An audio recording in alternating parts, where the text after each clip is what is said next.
My guest on this classic episode wants to change the world one orgasm at a time.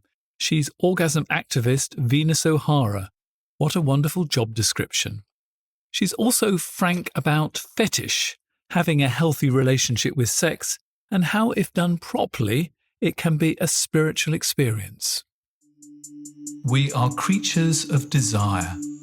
What we most desire is meaning. What makes us suffer most is a lack of meaning. The Meaningful Life with Andrew G. Marshall. Marital therapist, author, and communications trainer Andrew G. Marshall invites guests from all walks of life to discuss what makes life meaningful. Hello, I'm Andrew G. Marshall. Welcome to The Meaningful Life. My witness today wants to change the world one orgasm at a time. Her name is Venus O'Hara. She's a sex toy reviewer, a blogger, and an orgasm activist. What a great campaign. But what intrigued me more than anything else is that Venus is interested in spiritual sex. I had to find out more. But before we talk about that, I think I need to know why the world needs an orgasm activist. Perhaps you can explain.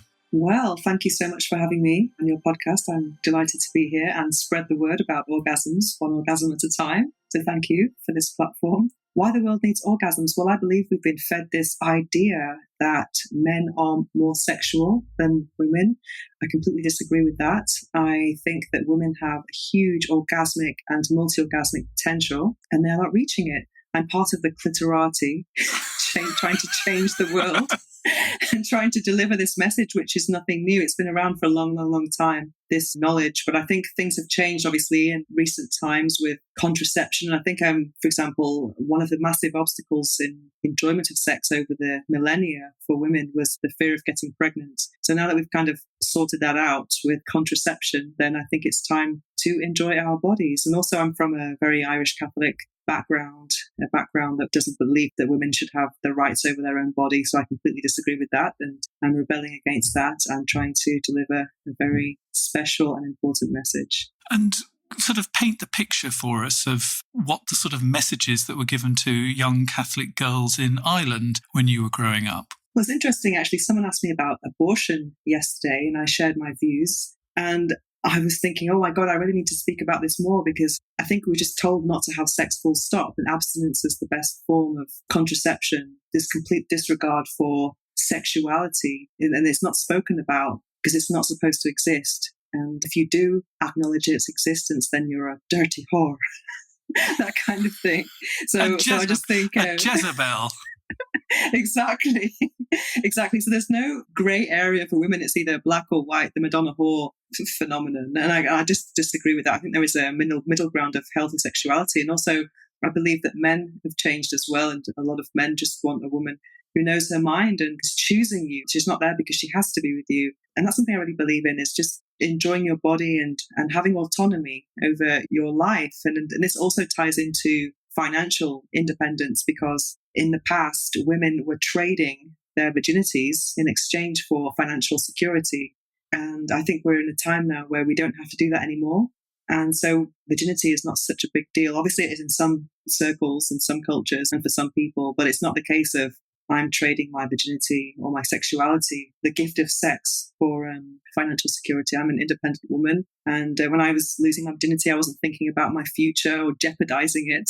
I was thinking of, I just love this person and I want to feel them inside me, you know?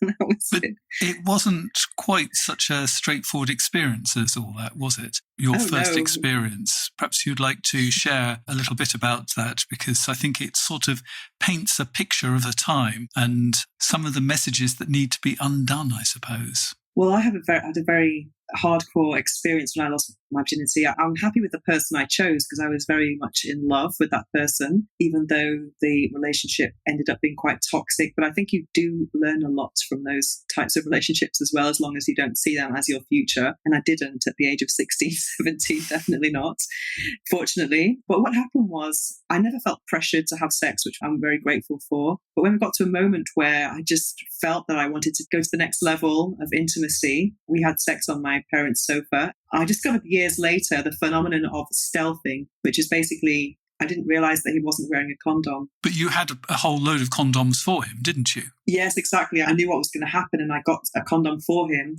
And because we've been drinking, he had erectile issues. And then he thought in his head, without consulting me, that he would penetrate me until he got hard and then put the condom on. But then he ejaculated immediately. And then I was suddenly like, oh my God, I'm so wet. What's this? And he said, that's because you've got millions of sperm swimming inside you. And I was like, oh my God. And it was a Friday night. So I had to go to my family doctor the following morning with a hangover. The same doctor I'd been to when I had been for, these childhood illnesses like verruca and chickenpox and all of this. It was the first time I went without my mother to prevent myself from becoming a mother. So it was a mind, it was like, welcome to adulthood. So for me, I was always very responsible in terms of contraception in my life. And every time I was in a situation like that, let's say taking emergency contraception or going to a family planning clinic, I devoured all of the literature that was around me because I went to a Catholic school, so we didn't have that type of education about sexuality. It all came from magazines and pamphlets and leaflets in family planning centres because there was no Dr. Google back then. And what sort of messages did that give you about sex? Well, I had a very strange... Well, for me, that was a big, crazy experience, of course. But the second time I had sex, which was 3 days after it was actually Valentine's Day, I didn't have that, bleeding experience or pain, even though my first experience was painful emotionally, or I didn't have any of those experiences that many girls report. The first time they have sex, let's say it's painful or there's bleeding. I had none of that. So the second time I had sex, I was very relaxed. I was already taking contraception. We weren't drunk or anything. So the condoms didn't have a problem with that. So I just came. And I had all these orgasms and I was just completely blown away by the whole experience. And I was very much in love. It was a Valentine's Day. And then my boyfriend at the time told me that he loved me. So it was like I was on a cloud. And then when I spoke to my female friends about how wonderful sex was, they just looked at me like I had two heads or something. And also I was having orgasms from penetration with no clitoral stimulation. So I was on cloud nine because I was reading in all these magazines that women weren't able to have orgasms from penetration and only 30% did or something. And most women did require clitoral stimulation or they were clitoral or vaginal. So I was like, oh, vaginal, great. So and it was the greatest pleasure I've ever experienced in my whole life. It was just, I can't even describe it with words. And then it was so good that I ended up putting up with a lot of maybe toxic things emotionally with this person because I was just so, wow. And obviously I couldn't replicate this type of joy with someone new because I was very much in love. That sounds absolutely wonderful.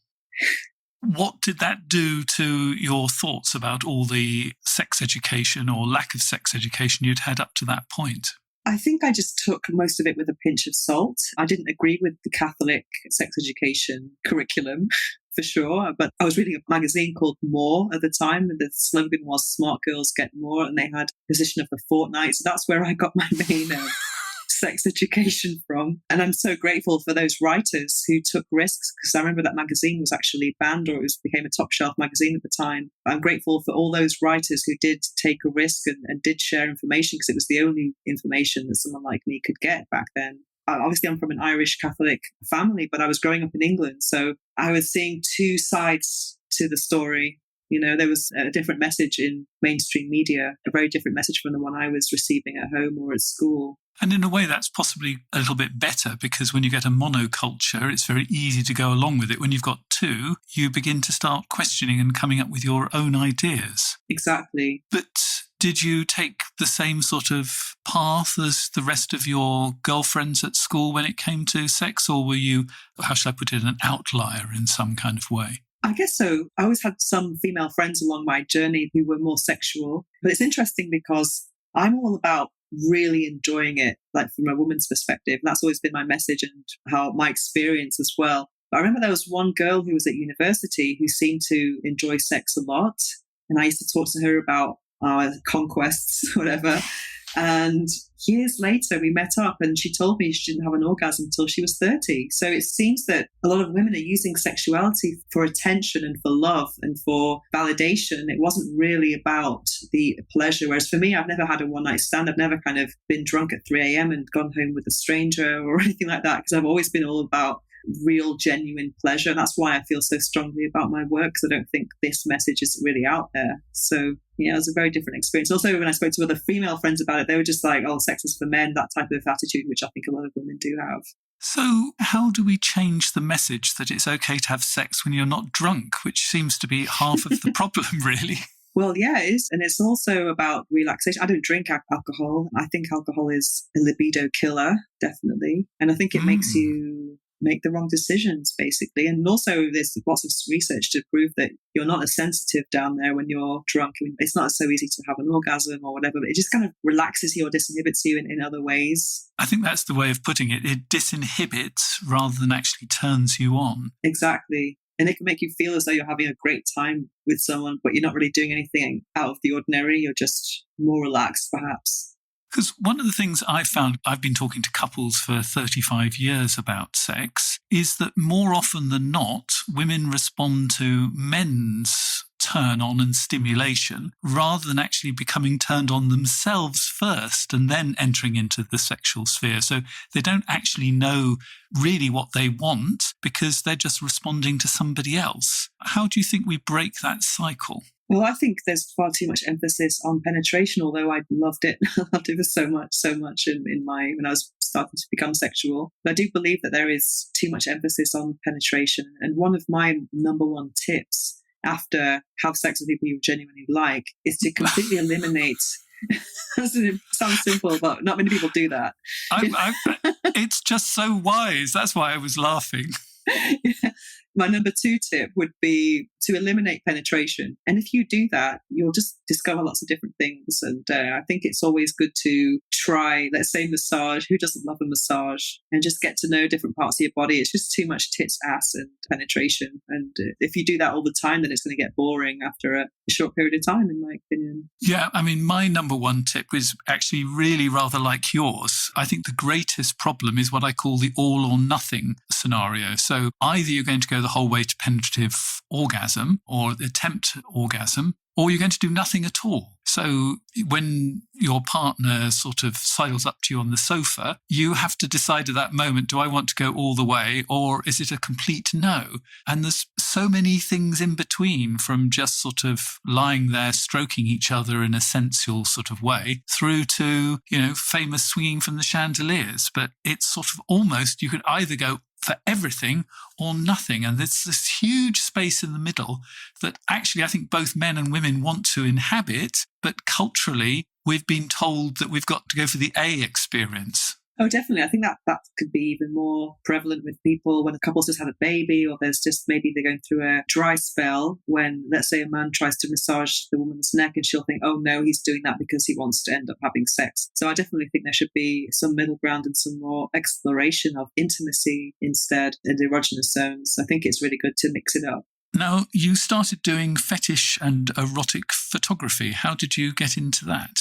This is really funny, actually, because I was working in export sales here in Barcelona. Because I like my languages. I speak French and obviously English and Spanish and Catalan. My mission was to set up an export department in a printer, and I've printed out the Yahoo business directory of all the publishers in London. And I had the pages in my hand, and out jumped erotic, fetish. And I was like, oh my God, I am going to visit those people. So I always had this kind of like I was always interested in sexuality to a point where I was always talking about it with female friends or researching about it online. So I guess this was the universe pushing me towards this path. It was a massive sign, So anyway, it was 2004, and I did a whole week's meetings in London trying to get new clients to print art books. And I remember I went to visit we're talking about really nice, let's say, coffee table books, hardback, very artistic images, and that really appreciate and are a celebration of sensuality. And so that's the type of stuff I was printing. So I got to know people in this world in London. And my first sale was a book called Going Down. It was amazing. And it wasn't about deep sea diving, I assume. Definitely not. It was very pink. So I was saying to the guys on the press, go easy with the magenta, It was hilarious. I have a whole shelf of books that were my orders back then. It was hilarious. And for me, it was incredibly insightful to go to London and have these meetings and be sitting around going, yeah, Going Down, how many pages, what type of grammage on the paper, blah, blah, blah. So I just loved speaking about sexuality in a very matter-of-fact manner and seeing it as a normal thing, because it is a normal thing. It's healthy, etc. And then soon after that time, the phones with cameras came out. So my boyfriend at the time took a load of pictures of me and I sent them to one of my clients in London. I said, if you're looking for an erotic model, here I am. And they said, actually, we are looking for one to be our secretary. So I went to do my printing meetings and then I went to do some fetish modeling. And I absolutely loved the experience because I was always painting nudes at A-level, for example. I always appreciated the female form and the Venus. That's why I thought I was born maybe 500 years too late, because I always felt like a Venus. I always loved the redheads reclining nudes and that appreciation of female beauty. So then I actually became the Venus, like in front of the camera. So that was a very strange situation for me, because I was also doing painting and drawing classes here in Barcelona, but always as the spectator. So suddenly I became in the foreground. But I was also an art director. I was saying how I wanted the pictures to be. And then here in Barcelona, there are many photographers. So I was doing lots of exchanges with photographers, getting the prints. We'd do an exchange just like get free photos, basically. So I had all this massive collection of photos. And then when I hit my crisis of 2009, when I was working in real estate, I thought it's now or never. I'm going to start a blog with all this material that I have. So we'll talk about that in a moment, but I'm just sort of interested in what would you be wearing to be the sexy secretary, for example? Well, I never did explicit work, or I never interacted with anyone else. I never showed my genitals, but I was always, let's say, kind of showing some stockings and suspenders, high heels. And that's the beauty of fetishism, really, because it's about celebrating non-sexual body parts. Let's say it could be the feet or the neck, or objects such as high heels, latex, or actions, which could be tickling, for example. So it's really taking something conventional and sexualizing it at the same time. So it really requires imagination on the spectator's behalf. And that's what I liked about it. It was almost like playing, a very playful exchange with the spectator. For example, if I took a picture with just a blindfold on and my mouth half open, even though there's nothing explicit there, it can say a lot of things to different people. That's the kind of thing I like. It was more the intelligent side of sexuality rather than porn. It's like, here it is. It's a kind of low-hanging fruit. It's very obvious. But fetishism requires some type of sexual intelligence, in my opinion. So that's what I really liked. And then when to start my blog, I had to start writing about it to actually get the SEO and get some traffic, really. So that's how I became a writer. So first of all, it started with pictures, and then it became more about the writing. And so although fetish can very easily get a little bit of a seedy name, actually it's about moving away from just penetrative sex. It's actually asking you to think about other things you might enjoy. It's actually looking at different parts of the body and different items and different kinds of fabrics as well, because fabrics can be quite sensual. Were you using rubber and those sort of kind of things as well? I wasn't get into that, what you would call a traditional fetish model. I don't have that many heels. I have one latex dress or something. So I was kind of really focusing on all different things. For example, I made a fetish glossary on my website with 50 fetishes, and they'd be comprising wet clothes and tickling, ankle fetish, all these different things, and foot fetish. I agree with what you just said, but also in the fetish world, there are people who are only into one thing, and that just becomes really boring. I call them mono fetishists. And people can only be obsessed with one thing over and over again. And that's when it gets very boring. And if you're going out with someone who just wants that one thing all the time, it's very boring indeed. So I was always interested in different aspects of fetishism. I just found it really playful and interesting. It was an artistic challenge almost to make a blindfold erotic, or long hair, or all these different things. And also when I started my fetishes, it was really interesting because there was a webcam company that wanted a fetish consultant to help them, who had this kind of insight to help them make more money from their fetish webcammers. And so I explained to them of what fetishists are looking for and what the whole thing is about, because they did not understand it at all. For example, another fetish is fur, like women wearing fur, like Venus in furs. So it's interesting, in this webcam world, there were some people who were letting it all hang out, masturbating nude, who were, let's say, charging $1 per minute. Whereas the fetish women, who were all dressed, that's just showing a high heel and moving it once in a while without even showing their face, or with these big nails like going into an apple, they were charging $5 a minute, because they're using their brains as well. So I was kind of like helping them to kind of exploit this fetish category a bit more, because they were the ones bringing in the money, you know? So it's a very interesting thing. It's very niche. And this is all before 50 Shades of Grey, because that's a bit different. Because I think people think fetishism is the same as BDSM, and it's not really. It's about imagination. Well, I think so, yeah. The definition would be a non-sexual body part, let's say not breasts, not genitals. So it could be the feet, it could be the neck, or it could be a non-sexual object or a non-sexual action, let's say tickling or smoking or something like that. So, as you mentioned, in 2009, you hit rock bottom. You had no money, you had an empty fridge and rats in your apartment. I mean, how could anything get better than that? So talk me through what happened. Well, I never had that entrepreneurial spirit. I was someone who wanted someone to read my CV and think I was talented and give me a good job and some security. That's all I wanted. But the universe had different ideas for me. And I was really pushed to my limits because I was working in luxury real estate. So I had no salary. It was really ironic because I had no food at home. And one of my clients gave me a bottle of Veuve Clicquot for my next sale. And it was in the fridge for 4 months. And that's when I did drink back then. I don't think I could have lived without it. But anyway, I had this bottle in my fridge and I was thinking, when I open you, oh my God, it's going to be a big day, And during that summer, I had family deaths, a family wedding that I couldn't even afford to go to, and a rat infestation. And the reason I didn't leave my job was because I was negotiating some sales. So it was really kind of like feast and famine lifestyle at the time because, I had no money, but then I was in luxury apartments Monday to Friday with these really rich people. And a lot of my clients had online businesses. And I thought, well, I'm just as clever as they are. I could do the same thing. So that's when I started to think about creating my own website because I was tired of working for someone else and being good at what I did and not reaping the benefits. It was a now or never kind of situation. And I think once you make a decision to go on a certain path, and if it's the right path, then lots of other things will happen to kind of help you on your way. And that's exactly what happened to me because within a few months, I had work as Venus. It was amazing. So almost immediately, things just picked up and I was able to make a living from my blog. So what was it like naming yourself?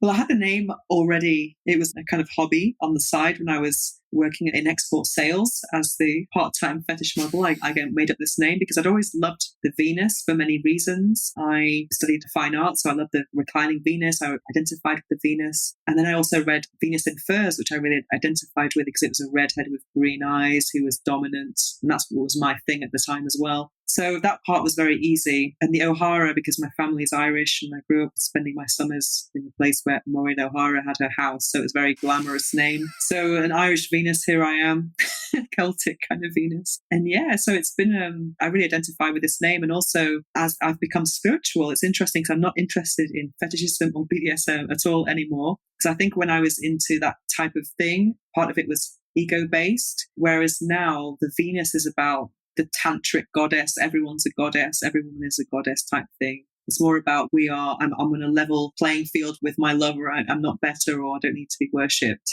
I do need to be worshipped, but I don't need that adoration,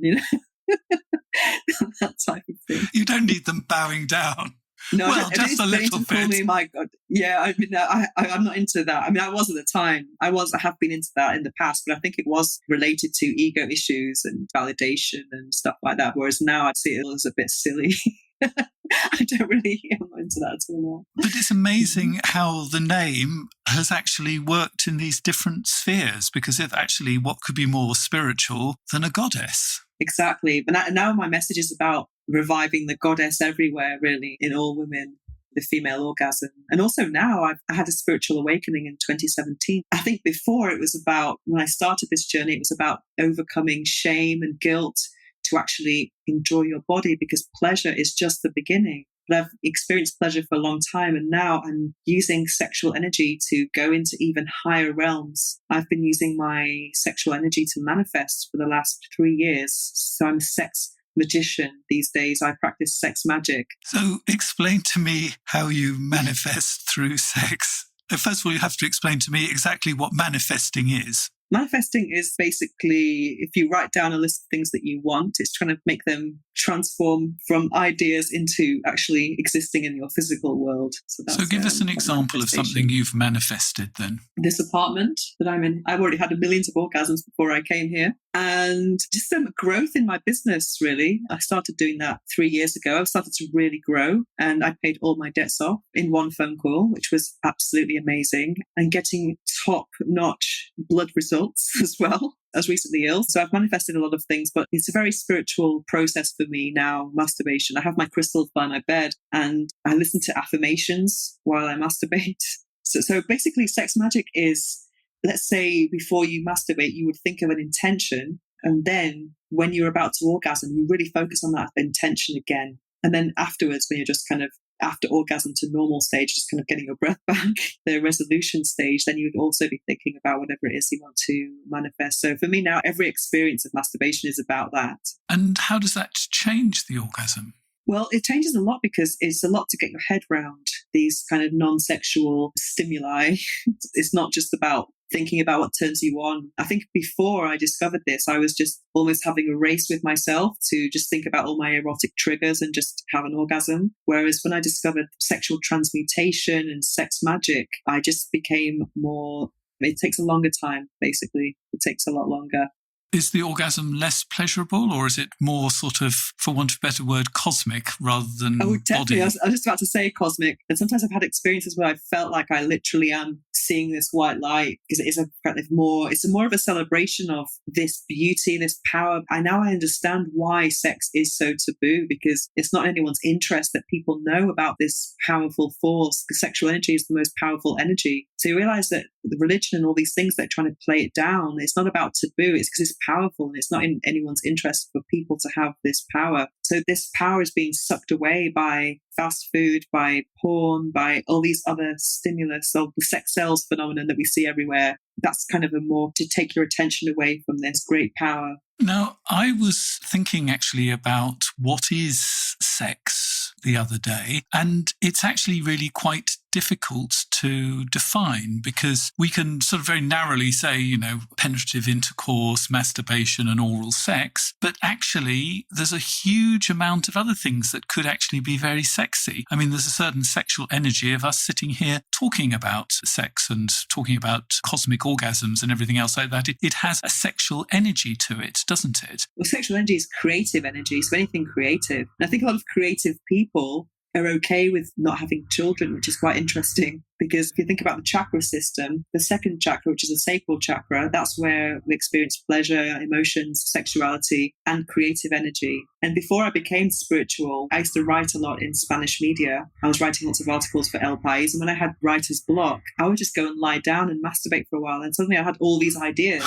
And now, years later, I realized that I was just stimulating my sacral chakra, because that's what creativity is. So most people might procreate, whereas other people, like creatives, are actually creating art. I would compare, writing a book and publishing a book is almost like having your own baby, so it's a very similar energy. And I think that our whole society is actually less for the fact that we've sort of carved off sex into something that happens in the bedroom and is a certain number of acts. Whereas actually it sort of can be everywhere and anywhere, rather than sort of, getting down and dirty, as the phrase goes. So I think this is a way of explaining what you're meaning, that we're, unfortunately, when we're thinking about masturbation, all we're thinking about is stimulation of certain parts of the body. But in fact, actually, it's a whole load of other kinds of energy. Am I making any sense? Oh, totally. And there's also a practice called sexual transmutation. Yes, I wanted to know about that. So how does sexual transmutation work? I came across sexual transmutation in the book Think and Grow Rich by Napoleon Hill, which I highly recommend. And it's a bestseller. It's from 1937. And it's a very popular entrepreneurship, success or money book. So I was very shocked to find that this book mentions sexual transmutation, which is not a book about sex at all. But what he was saying was that most people who are very successful in life, they have high libidos, but they're not necessarily promiscuous, because promiscuity is a thief of your energy, as is porn. So it's really cultivating this energy, harnessing it and trying to transmute it into a different type of outlet. Pleasure and just letting go of it straight away is probably not the most intelligent way to use the energy. So that's where I came across it. So I had a kind of eureka moment with that. And I went down a rabbit hole and just really researched it a lot. And then I was thinking, but I'm a sex toy designer and tester. I can't give up my orgasm. But you could be on a train and have some, in simple terms, people don't really know how it works, but I'll explain. It's just, let's say you feel aroused at one point and you could be on a train, so you can't just masturbate, whatever. And then you might think about, with your breathing and your thoughts, maybe your pelvic floor, about something that you really want to manifest or achieve in life. It could be you want to buy a new house or a new project at work. And then you just kind of like think about that and direct your thoughts towards that thing and maybe start working on it or start writing in that aroused state. It's just transmuting, almost imagining this energy going up the chakras into something else. So instead of having a physical sexual outlet for it, that sounds all well and good, which is something you could practice if you're in a situation where you can't masturbate or whatever. But I thought, well, I can't do that all the time. It's almost like a form of sexual denial. So I can't do that if I'm a sex toy tester and designer. So then I discovered something called sex magic, which is a very similar concept, but the practices are very different because you are stimulating yourself and taking it to orgasm. It's just literally you're directing the intention of the masturbation and the actual orgasm towards that goal. When I discovered this, I was living in a penthouse apartment by the beach in Barcelona that I couldn't furnish because I couldn't afford to. And I was freezing cold and I was thinking, oh my God, I don't know if I can afford this lifestyle that I've created for myself in another situation with no money. And money is a part of energy as well, which is quite interesting. So anyway, I discovered all these things and it was March and I was thinking, I don't know if I'm going to pay my rent this month. And I had 60 orgasms that month, one every morning, one every night, when I just discovered this practice. And then soon after, I started manifesting. I paid off my debts that summer. I furnished my apartment. A lot of amazing things happened to me. I had some incredible work collaborations that I couldn't have imagined, but I was really like focusing all my sexual energy into abundance, really. And yeah, it all started happening for me. So I'm very grateful for that. And also this apartment I'm in now and many other things. So, sex toys. What would you say is the reason why a lot of people are very resistant to sex toys? I think they have a bad reputation, which is part of my mission to kind of overcome that as well. I think people think sex toys is a cold experience. And I obviously talk about this a lot. And I remember I was in a situation in a party where this girl was saying to me, oh, I've never used a sex toy. It's a very cold experience. And I was like, have you tried? No. So people are just not interested in discovering what they don't know. And they would rather go on Tinder and have sex with some stranger who doesn't care about them, which I can't understand. But a sex toy is just a tool. It's just a tool to help you connect with yourself. That's what I want to share with the world. And also that you can discover different things about your body, different types of stimulation, it's just huge. What have you discovered about your body from sex toys? Oh, so many things. I had ignored my clitoris for so many years, and now I'm all about the clitoris because when I discovered sex, it was all penetration all the time. And I thought, oh my God, I'm so lucky that I can have orgasms like this when a lot of women can't.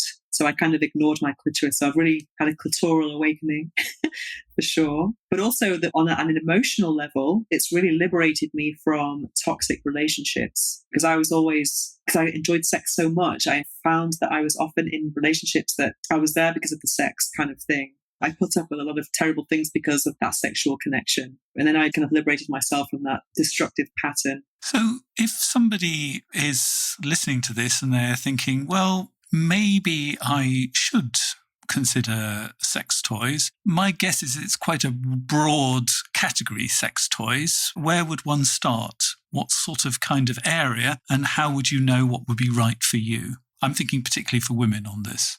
Well, I think a good place to start would be the classic wand massager, which is a type of toy which has been around for a long, long, long time. And it's something you can use also for couples who want to kind of discover sex toys, because literally you can give massages to each other. But the wand massager has a very big head with a very strong vibrating motor inside, and that can really kind of wake up your vulva if you use it externally. And also, it's really fantastic for clitoral stimulations. It's almost so good that it's kind of like saying, wake up, vulva, wake up, wake up. So that's how I would describe it. But I do believe that some women buy sex toys and then they can be disappointed because it's not giving them the sheep gripping orgasms they expected. I think it's important to not expect miracles. I think it's about just getting to know yourself and maybe having a 15-minute session just to kind of connect with yourself sexually. You can turn it into like a self-love ritual with having a bath, nice music and incense and stuff like that, and just connect for 15 minutes. If you're not having an orgasm, stop. So I think people just expect just to kind of put it on the clitoris and then have boom. But that's not like that. It's not really like that. It took me 6 months after buying my first sex toy to actually having an orgasm. I realized that for me, at least, it was a mind-body connection, which was missing in the equation. It's not just a physical thing. And would it be an idea to use it on different parts of the body rather than going straight to the genitals? Absolutely, absolutely. I think it's important to, that's something we do in masturbation in general. I think there's no foreplay with ourselves. We just go straight to Shove the it in. genitals. Yeah. Well, I guess I would say for most women would want external stimulation, but still they're going straight for the clitoris, whereas on the breast is a good place to start. And also really using your hands as well to actually cup your vulva and just actually caress yourself with your hands before doing it with a toy, and maybe having a bath beforehand, maybe reading a book that you like, because it's not obviously our biggest sexual organ is the brain. There's so many things you can do to get ready for that moment, and also maybe watching something erotic or maybe thinking about someone or some music. Can the wand be used on the penis as well and on the scrotum and various other things like that too? Or would that not I know work? that some men do like it, but there are some attachments that you can buy that would go on top, and they would have a more kind of C-shaped silicone part, which you could use as a stroker. But I do think that the wand is great for couples because everyone loves a massage and everyone loves it on their shoulders and on their back. And you can take, let's say if you're with a partner, 15 minutes each on each person, just to kind of get that intimacy going and the nudity and being at ease with each other. Because I think everyone's got some aches and pains, so that they're taken care of, So I think it's really good to maintain intimacy. And I think that's where I would really recommend that, because otherwise, some people might feel intimidated by a sex toy or they might think it's too sexual, whereas a wand massager is very sensual. And it's also a fantastic clitoral stimulator. Have you been in a relationship since you discovered spiritual sex? How would I say in a diplomatic way? I think I'm in a relationship that's not, I don't see a future in it. I think the pandemic has really influenced a lot of relationships. And I don't know if you know the Maslow pyramid. Yes, yeah. So I think me and maybe a lot of people are in the kind of like survival mode, and that really affects your relationships. So I've been with Mr. Right now. If that makes any sense. Not Mr. Future, but I'm kind of getting more ready for Mr. Future, because I've gone through all this massive changes that I don't think I've felt ready before. I was just wondering how you explain to your partner, I'd like to have spiritual sex, because I sort of think that might be a little intimidating, to be honest. If somebody said, I want sex to be a spiritual experience, I mean, that's how I want it to be. But I think if somebody said to me, yes, let's have spiritual sex together, I would be terrified. I've been having mostly spiritual sex with myself, to be honest. But with the person I've been with for the last 3 years, it has been a very deep emotional experience anyway. And he's kind of a spiritual person. But I think we both know that we're not each other's future. That's another podcast.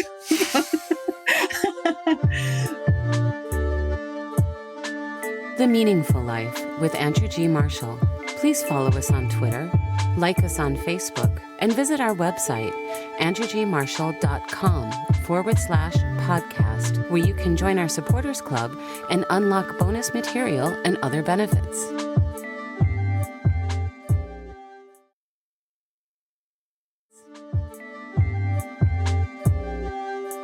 One of the advantages of being a member of our supporters circle is that you can have your issues or your letters discussed by me and my guests. Venus, I think that you might have something to say on this letter. I love my husband with all my heart above all others because he shows his love for me all the time on everything else beyond sex. He is a big help to me around the house. Most importantly, he worries when I'm not feeling good. He goes into Dr. Mum mode and he does everything possible to make me feel better, such as massaging my painful areas, and he makes homemade medicines and teas which always work. So overall, when I compare him to all other lovers, I have to take a back seat to my most important sex issue. He does not like to perform oral sex, and that's the most effective way for me to orgasm. I had only one partner in the past who would perform oral sex on me, and he would get totally into it, and he could do this for at least 30 minutes. Oh my goodness, it took my mind off every single worry in life. Honestly, I miss it. But he had 1,000 personality flaws, and I would frequently be embarrassed by being associated with him in public because he had a bad temper with other men only. He was very jealous but very unfaithful. Lovely combination, jealous and unfaithful. That is why I feel that I have to take what I can with a man who proves his love to me is pure. We're at the point in our lives that being together is more important and enjoying each other's company is a blessing. However, I do miss oral sex a lot. So, what do you think, Venus? I can totally empathise with that on many levels, actually. I've always attracted the kind of domestic guy as well in my life, a guy who is nurturing and quite, because I'm terrible. I'm not a domestic goddess. So I always attract that type of guy. But the oral sex is very, very important for me too, because I only had my clitoral awakening quite recently. But even before that, I've been with guys who are very generous cunnilinguists. And that's the kind of guy that I love. The guy who's really loves and adores the vulva and the clitoris and all that and really wants to give pleasure. That for me is a massive, massive turn on. And I remember being with a guy once who I'd given oral sex to on many occasions, but he never went down on me. And that just did not have a good feeling for me. For me, it would be a deal breaker. And that particular person, I would never consider having something long term. It's just not so free flowing if you're withholding this great pleasure. And also, it's a very sensitive topic. So it's how do you approach it? Because I know there's some guys that I've been with who go down on me and they have an erection during cunnilingus. And that's a massive turn on, because I know that it's a turn on for them as well. Whereas some guys will just go down because they think they should, and they're just doing it because they're going to get a blowjob at the end or whatever, but they're not aroused by the situation. And with those guys, I don't even want them near me. I would rather they didn't, to be honest. I want to be, 100% generosity in that area or nothing. So for me, I can't imagine going to that area of having a relationship with someone who's orally stingy. I think it is such a suffering. So I think it's a very difficult situation. I think instead of asking for it, I don't believe in asking for things either. I think what you can do is express desire or express your tastes, say that you really enjoy this, blah, blah, blah. And then the other person can do it if they want to, because otherwise it's not going to be that much good if someone's going to do it because they feel like they're obliged to. I mean, I just don't think that would be a good situation to be in. And are you measuring the turned onness by how hard their penis is? Well, having an erection during that time is a sign. Well, other people can have a floor pointer and they're just kind of like not really into it. Whereas some guys are just really into it. Or it could be that they're just so focused on you that actually they're not focused on their penis at that point. That's just one sign, but I think you can tell, when people are really into the taste and just wanting to devour you. I'm very fortunate that I've experienced that, and I'm just so grateful to those wonderful men who've shared that with me. But I've also had the opposite experience of someone who's not going there. So it's just like, oh. And so what advice would you give to somebody who's in a committed relationship and they, like this lady, she loves her husband, they have a good relationship, so it can't be a deal breaker, but she's missing it. How do you think? You get this? This is an oral sex simulator, a clitoral sucking toy. So I would bring this into the equation. Ah, right.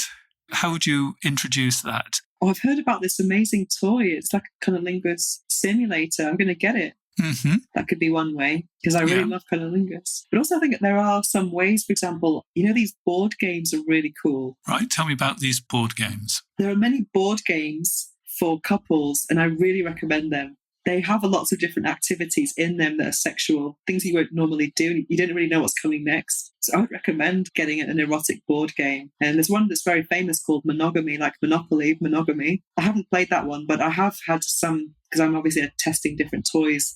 And I've had some toys or some games that I've had tried in the past. And I think they are a great icebreaker and a great kind of barrier knocker.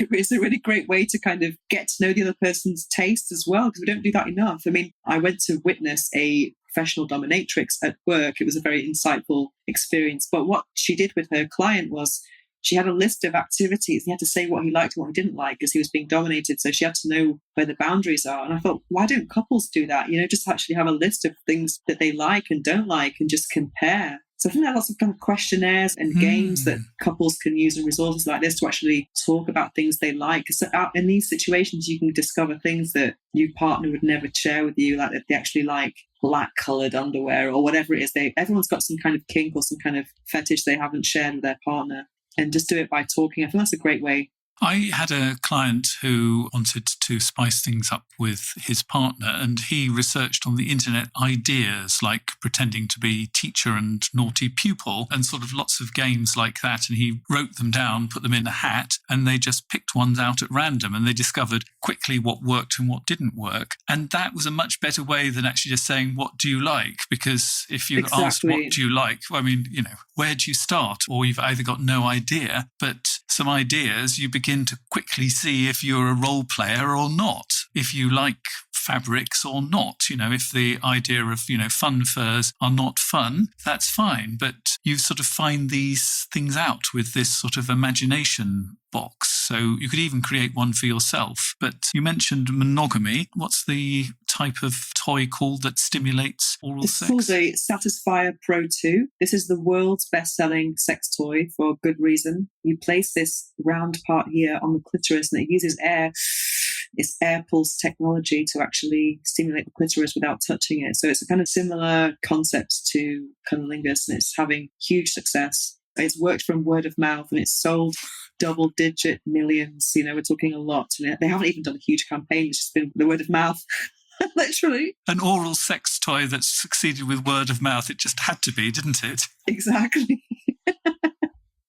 Exactly. And also, going back to role play, that's been a huge part of my life as well. In my first boyfriend, I used to do role play all the time. Give me a couple of suggestions for role plays then. For example, when I was 16 and my boyfriend at the time was 19, his parents were very scared that I would get pregnant or something. So they wouldn't let us be alone in his bedroom. So we had to sit in the kitchen instead. But we just had conversations and they were so erotic. For example, job interviews or the school or something. And then it really helped me to kind of become someone else, because otherwise I was feeling like a kind of self-conscious virgin with him. But so I became someone else all the time and I found it incredibly liberating. And also I'd recommend it to couples who are interested in polyamory, but who are afraid of taking the plunge, so they can become someone else. And also going out into a bar and pretending you don't know each other. I mean, that's just so horny. Having a one-night stand with your partner. And you've got to pick them up. Hello, love. You look like a nice girl. Yeah. It's like, what's your name? And you have different names and you don't know what's happening. It's just really fun, a lot of fun. Hopefully your pickup lines are better than mine. Well, you just make up this whole persona, I think we're back to the idea of the imagination being an incredibly powerful tool. And, sex becomes boring if you actually take the imagination out. You just do what is safe. And I think that's the problem. Lots of couples just do what they know works. And over time, that just becomes boring. But I think we've given quite a lot of ideas that hopefully will give you some ideas about how to do something different. So, thank you, Venus, for sharing a little bit of your orgasmic lifestyle with us. I've invited you onto The Meaningful Life to talk about what makes life meaningful. And obviously, sex is part of that. But what makes life meaningful for you? Well, I do have an orgasmic lifestyle. Every day is a climax, not just because of my job, but also my lifestyle really is incredible. I believe I'm trying to also promote self-love in other aspects of life. For example, in food. I've had no alarm for 12 years. That's just really cool. I have a very special morning routine. I eat organic, vegan food that's locally sourced. So I have a self-love budget. I don't have a self-destruction budget. And I have regular massages. I'm a minimalist. So I want to share all these things in my life. And also I meditate. I just have a very, very nice, peaceful lifestyle. And also living in Barcelona is just absolutely amazing. And helping people with sexuality and getting nice messages from people who've bought this toy that I recommended and they're having mind-blowing orgasms. I think, well, that's so good for my karma. And also going to the gym every day. So I just have I think it's really important to love yourself. And that's one of my biggest messages. As the goddess of self-love, that's what I want to be. Venus is the goddess of love. I want to be the goddess of self-love. And if you want to find out more about Venus's content, you'll have all the details in our show notes. And that, unfortunately, is where the conversation ends for regular listeners. But if you want to know the 3 things that Venus knows deep down to be true, and, what I've learnt from this podcast, and if there's anything that Venus has learnt from talking to me today, or something that she has been reminded of that she feels important, all of those things we'll be talking about in our Supporters Circle section of this podcast. And if you'd like to join us for that, here are the details. You've been listening to The Meaningful Life with Andrew G. Marshall. You can follow Andrew on Twitter, like him on Facebook, and please leave a review wherever you consume your podcasts. Making, editing, and distributing The Meaningful Life comes with substantial costs, and we'd like to ask for your help. Visit our website, andrewgmarshall.com/podcast, where you can join our supporters club and unlock bonus material for every program, send in a letter to be discussed by Andrew and his guests, and join a community of other people seeking to make their life meaningful. At the gold level, you get even more benefits. Production of The Meaningful Life with Andrew G. Marshall is by Michael Dooney. Social media by Madeleine Healy. Sound engineering and theme tune by Sebastian de la Luz Mendoza. And I'm Susie Colick. Please tell your friends and spread the word. Thank you.